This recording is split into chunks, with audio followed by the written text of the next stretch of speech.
भोपाल की भीड़भाड़ वाली गलियों में पुराने बस स्टैंड के पास एक सब्जी की छोटी सी दुकान थी। हर सुबह सूरज निकलने से पहले ही वहां आवाजें गूंजने लगती थीं। टमाटर लो, आलू लो, प्याज ताजा है। उस दुकान के पीछे एक 15 साल का लड़का बैठा रहता था, आरव। आरव के पिता रघुवीर एक मेहनती सब्जी विक्रेता थे। मां घरों में साफ सफाई करती थी।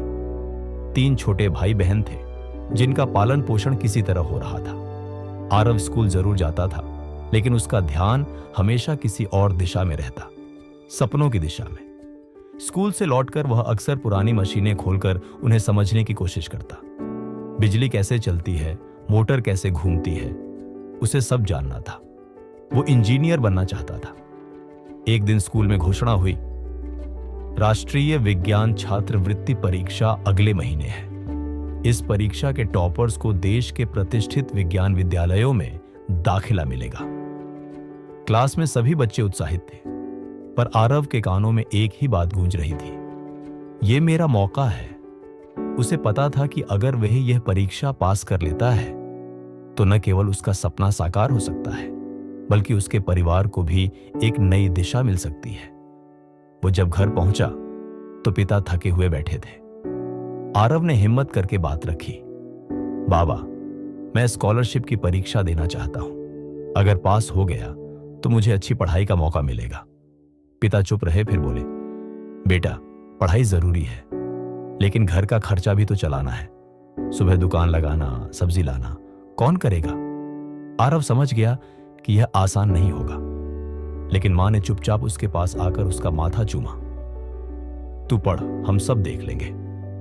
अगले दिन आरव को स्कूल में विज्ञान अध्यापक मनोहर सर ने बुलाया। मैंने सुना है तुम परीक्षा देना चाहते हो। तुम्हारे अंदर कुछ खास है आरव, मैं तुम्हारी मदद करूंगा। मनोहर सर ने उसे किताबें दी, नोट्स बनवाए और हर शाम स्कूल के बाद 1 घंटे तक उसे पढ़ाया। अब आरव अकेला नहीं था, उसे एक मार्गदर्शक मिल गया था।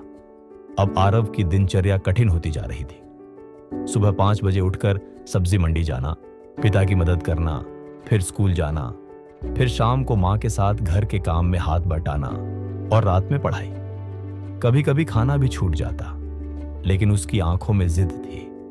वो हार मानने वालों में से नहीं था। स्कूल में कुछ लड़के उसका मजाक उड़ाते, अब सब्जी वाला भी वैज्ञानिक बनेगा। वो चुप रहता, लेकिन अंदर से टूटता नहीं था। राजीव सर उसका हौसला बढ़ाते, जो मजाक उड़ाते हैं वही कल ताली बजाएंगे। घर में बिजली कट जाती तो वो मोमबत्ती की रोशनी में पढ़ता। किताबें नहीं थी तो सरकारी लाइब्रेरी में घंटों बैठता। उसका हर दिन एक संघर्ष था, लेकिन हर रात वो कहता, एक दिन आएगा जब सब बदल जाएगा। परीक्षा के 1 दिन पहले आरव के पिता को तेज बुखार हो गया।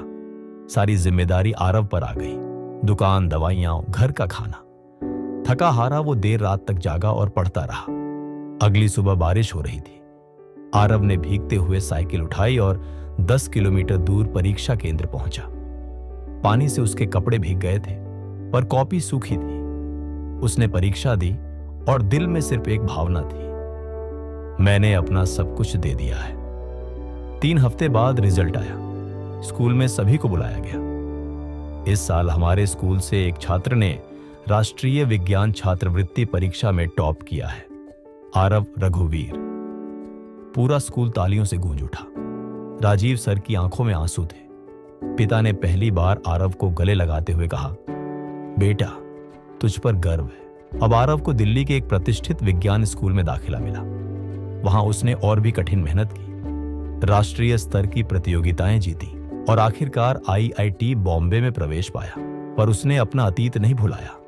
हर साल गर्मियों की छुट्टियों में वह अपने पुराने स्कूल आता, बच्चों को पढ़ाता और उन्हें उनकी क्षमता का एहसास कराता। आज आरव एक सफल इंजीनियर है, एक स्टार्टअप चला रहा है जो गरीब बच्चों को तकनीकी शिक्षा देने का काम करता है। उसका फाउंडेशन ज्ञान दीप अब हजारों बच्चों के जीवन में उजाला फैला रहा है। लोग जब उसकी कहानी सुनते हैं तो यही कहते हैं, एक सब्जी वाले का बेटा आज लाखों के लिए उम्मीद बन गया है। कभी हार मत मानो। परिस्थितियां तुम्हें झुका सकती हैं, लेकिन अगर इरादा मजबूत हो तो तुम पहाड़ को भी हिला सकते हो। हर छोटा आदमी बड़ा बन सकता है, बस उसे हार माननी नहीं चाहिए।